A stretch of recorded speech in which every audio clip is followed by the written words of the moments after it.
Chapter 14. The Mystery of the World Tree. Inside one of the private rooms of the city library of Aethenor, the capital of Lorencia, Felix and Dr. Lechner sat comfortably as Errinder, the esteemed high elf scholar, prepared to unravel the mysteries of the world trees.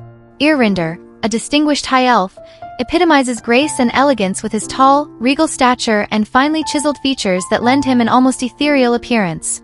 His silver hair cascades like shimmering silk, complementing his piercing blue eyes that seem to hold centuries of wisdom and experience. Often adorned in intricate robes bearing symbols of the world tree, Errinder's attire reflects his profound connection to ancient magics and his role as a guardian. Personality-wise, he exudes wisdom and composure, speaking in a calm and measured tone that commands respect. Despite his aloof demeanor, Errinder is compassionate and deeply committed to the preservation and sharing of knowledge. He values harmony among Tiamat's races and works tirelessly to foster understanding and cooperation, making him a bridge between the ancient wisdom of the High Elves and the scientific curiosity of the UWG representatives. Errinder, with his ethereal presence, began his lecture with a solemn recounting of ancient lore. The world trees of Tiamat. In the primordial era of Tiamat, 3 significant world trees grace the realms, each endowed with unique powers and purposes that shaped the very fabric of existence. 1. The Tree of Life, Mana Tree known as the Mana Tree, it pulsates with the lifeblood of Tiamat itself. This ancient arboreal entity is the source of magic and vitality, its roots reaching deep into the core of the world, nurturing all living things. Its existence ensures the balance and fertility of the lands, sustaining flora, fauna, and the civilizations that depend on it. 2. The Tree of Yggdrasil, Rainbow Bridge also called the Rainbow Bridge, Yggdrasil spans across realms, linking different dimensions and planes of existence. It serves as a conduit for travelers, gods, and mystical beings to traverse between worlds. Its branches extend into realms of gods, demiplanes, and mortal realms alike, facilitating cultural exchange and the flow of cosmic energies. 3. The Tree of Immortality, Cursed Tree, the singular tree, steeped in legend and mystery, offers the elusive gift of eternal life to those who partake of its fruit. However, this blessing comes with a curse. Those who attain immortality through it risk eternal damnation if slain deliberately. It was both coveted and feared by gods and mortals alike, becoming a focal point of envy and strife. As eons passed, discord among the divine pantheons escalated, fueled by greed, power, and the desire to control the world trees. The legendary Battle of the Gods erupted in a cataclysmic conflict that spanned continents and shattered skies. Titans clashed, magic surged, and the very earth trembled under the fury of celestial wrath. In their relentless pursuit of dominance, the gods unleashed devastating forces upon each other and upon the world trees themselves. Mighty branches were rent asunder, roots torn from the earth, and the essence of magic that sustained Tiamat bled into the void. As the conflict raged, all but one world tree fell victim to the gods' fury, plunging the world into an era of diminished mana and severed connections between realms.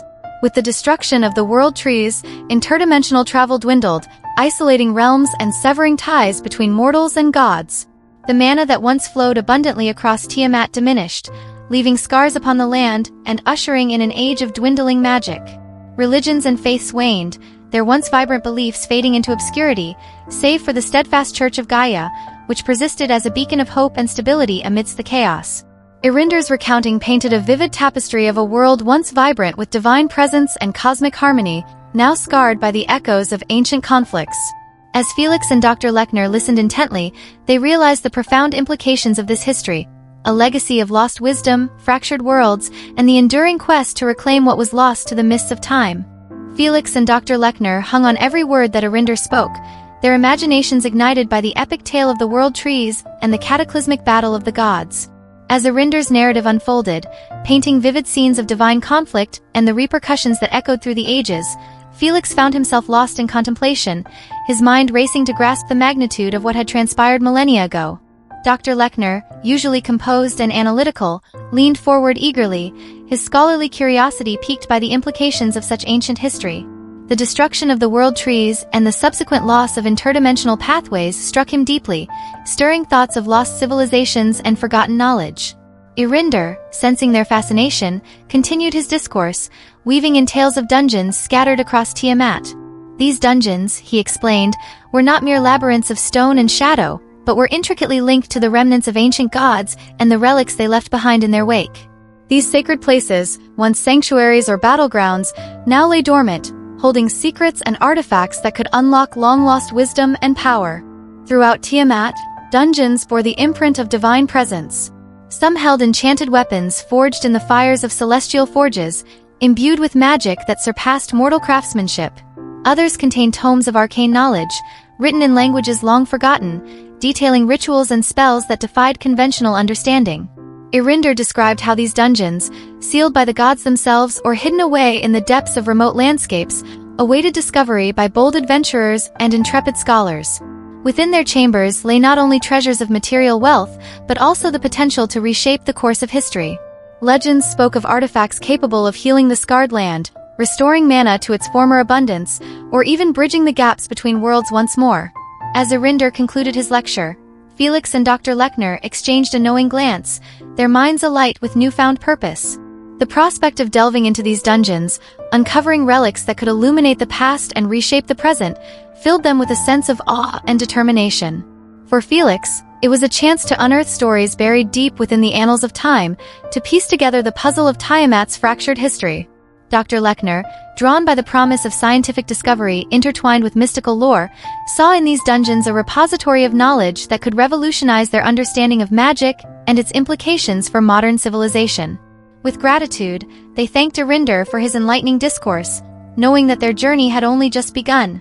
As they left the library, their thoughts turned to the uncharted depths awaiting exploration, where the legacies of ancient gods lay dormant, waiting for bold souls to unlock their secrets and forge new paths in the world of Tiamat. Chapter 15. The Round Table.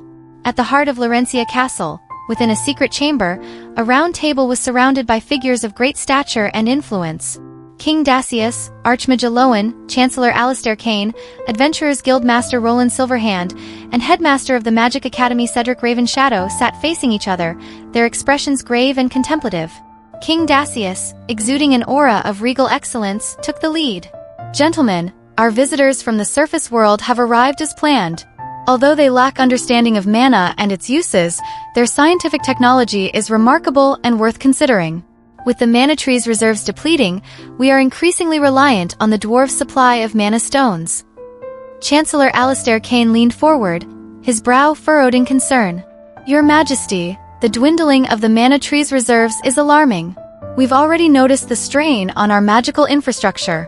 If we don't find a solution soon, our very way of life could be threatened." Archmage Elowen nodded in agreement. "Indeed, Alastair.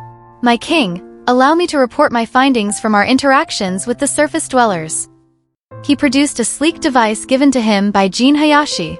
"This is a smart tablet," he explained, placing it on the table. The tablet, devoid of any mana, intrigued everyone present.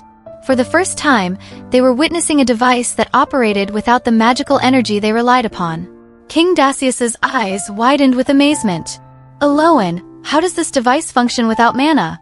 It seems to be nothing more than a piece of metal." Elowen smiled. "That is precisely what makes it so fascinating, Your Majesty. This device runs on a different form of energy called electricity. It contains vast amounts of knowledge from the surface world, history, scientific innovations, and information about the catastrophe that led their world into ruin." Roland Silverhand, the Adventurers Guild Master, couldn't contain his enthusiasm. "My king, this device could revolutionize our operations. Imagine the efficiency it would bring to our guild. The workload of my staff could be reduced significantly with such technology." King Dassius looked thoughtfully at Chancellor Alastair Cain, who managed the kingdom's vast archives. Alastair's eyes glistened with the realization of how this technology could ease his burdens. "Imagine, Alastair," the king mused, "all our records and documents organized within a single device. The efficiency gains would be tremendous." Alastair nodded slowly. "Indeed, Your Majesty. The time saved could be redirected towards more critical tasks, and the preservation of our historical records would be vastly improved." Yet, not everyone was entirely convinced. Cedric Ravenshadow, the headmaster of the Magic Academy, stood, tapping his cane on the floor to command attention. "Excuse my rudeness, my king, but I remain skeptical. Why would these surface dwellers give us such valuable technology so freely?" The question hung in the air, prompting a moment of reflection. It was indeed curious that the surface dwellers, despite their advanced technology and martial prowess, sought diplomacy over conquest. Elowen responded, "Headmaster, I understand your concerns. However, from my discussions with Xiao Yin and Jin Hayashi, it is clear that their world has suffered greatly. They see our mana-rich environment as a means to rebuild and restore balance. In exchange, they offer their technological advancements to help us preserve our own resources." Cedric narrowed his eyes. "Even so, we must be cautious. Their technology, while impressive, is unfamiliar to us. We cannot fully grasp their intentions or the potential consequences of integrating their innovations with our magical systems." From the shadows, a figure emerged, Captain Darian Alaric, the captain of the Royal Knights. His presence commanded respect as he recounted his experience with the surface dwellers. "My king, allow me to share what I witnessed. The surface dwellers' technology is formidable. Their plasma guns and swords rival our high-tier magic. They possess EMP devices that can incapacitate foes, and their androids, like Georgia, exhibit combat abilities comparable to our B-rank warriors." Darian's testimony painted a vivid picture of the surface dwellers' strength.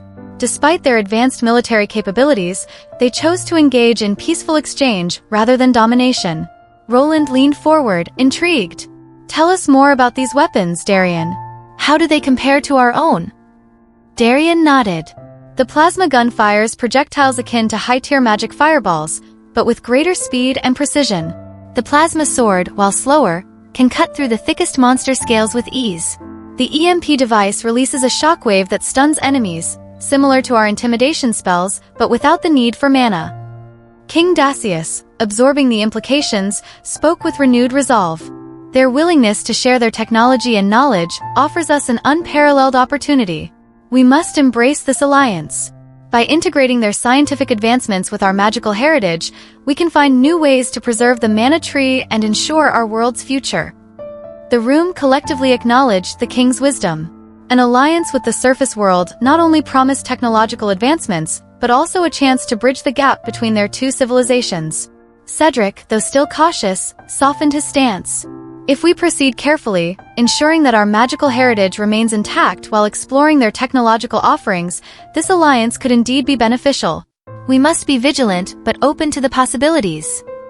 As the meeting adjourned, the leaders of Lorencia understood that this was more than a mere exchange of knowledge. It was a chance to forge a united front, combining the strengths of both worlds to overcome the challenges that lay ahead.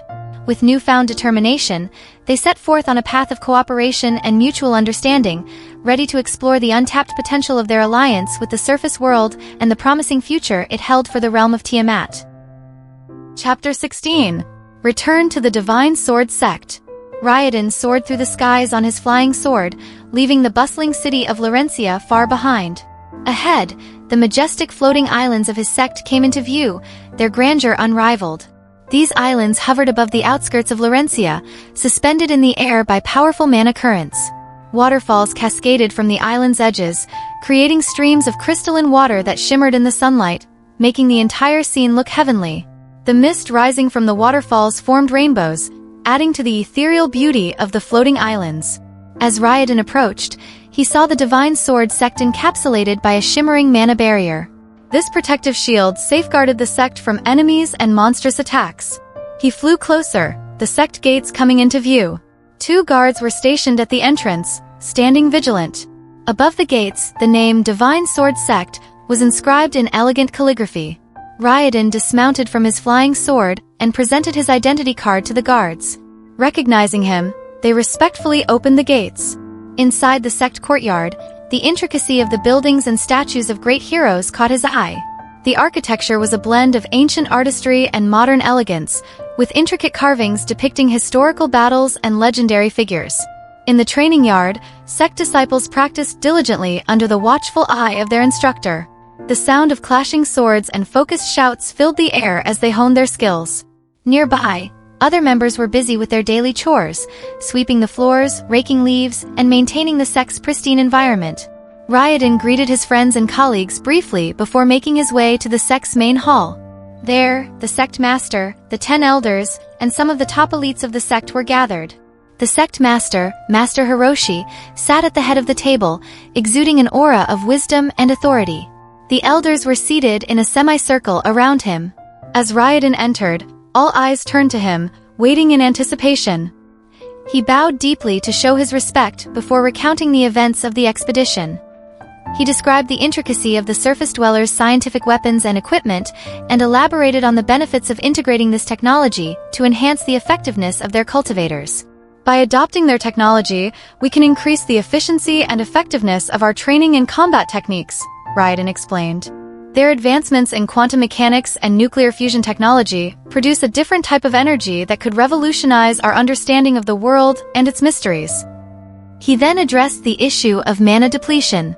Our floating islands are powered by mana energy, which is one of the causes of the diminishing mana reserves. By utilizing a new source of energy, we can reduce our reliance on mana stones mined by the dwarves. This will not only conserve our mana, but also cut down on the expenses of maintaining the floating islands and the mana barrier. The elders listened intently, some nodding in agreement while others remained cautious. Elder Haruto voiced his concerns about breaking traditions, while Elder Keed saw the potential benefits. A lively discussion ensued, with Ryodan passionately advocating for the integration of scientific advancements. Eventually, the elders voted. 6 out of 10 approved the proposal, while 4 disapproved. With the majority's approval, Master Hiroshi also gave his consent. The meeting concluded, and everyone began to leave. As the room cleared, Master Hiroshi asked Ryodan to stay behind. "Ryodan, walk with me," he said, leading him to a quieter part of the hall. "Your insights are invaluable. However, we must proceed with caution. Integrating new technology with our ancient practices will be challenging." Ryodan nodded, understanding the gravity of the situation. "I will do everything in my power to ensure a smooth transition, Master Hiroshi. Our future depends on our ability to adapt and grow." Master Hiroshi placed a reassuring hand on Ryodan's shoulder. "I have faith in you, Ryodan. Together, we will forge a new path for the Divine Sword sect, one that honors our past while embracing the possibilities of the future." After leaving the main hall, Ryodan made his way to his quarters, his mind swirling with thoughts. The conversation with Master Hiroshi had solidified his resolve, but he needed a moment to collect himself and process everything that had transpired. Entering his room, Ryodan sat at his desk and began organizing his thoughts. He remembered his conversation with Georgia, the android from the surface world. Her advanced capabilities and knowledge were astonishing. Unlike anything he had ever seen, she possessed a level of intelligence and efficiency that could significantly benefit the sect. The potential for Georgia and others like her to help the sect grow to new heights was immense. Her kind could teach them about technology and innovation, areas in which the sect had stagnated. Ryodan pondered the current state of the Divine Sword sect. While their traditions and practices had served them well for centuries, they were now at a crossroads. As time passed, they were falling behind in terms of innovation and technology. The rigid adherence to tradition was hindering their progression. The world outside was evolving, and they needed to adapt to keep pace. He recalled the journey back to the capital with the expedition team. The efficiency with which the soldiers dealt with the wild monsters was impressive. Their weapons, powered by electricity rather than mana, were highly effective and required no magical energy. This was a revelation for Ryodan. The idea of conserving mana and reducing their reliance on mana stones was revolutionary. It could free up resources and allow the sect to allocate their mana for more critical purposes. Lost in thought, Ryodan replayed the events in his mind, the sleek plasma guns firing with precision, the EMP devices incapacitating foes without the need for mana, and the androids displaying combat prowess that rivaled their best warriors.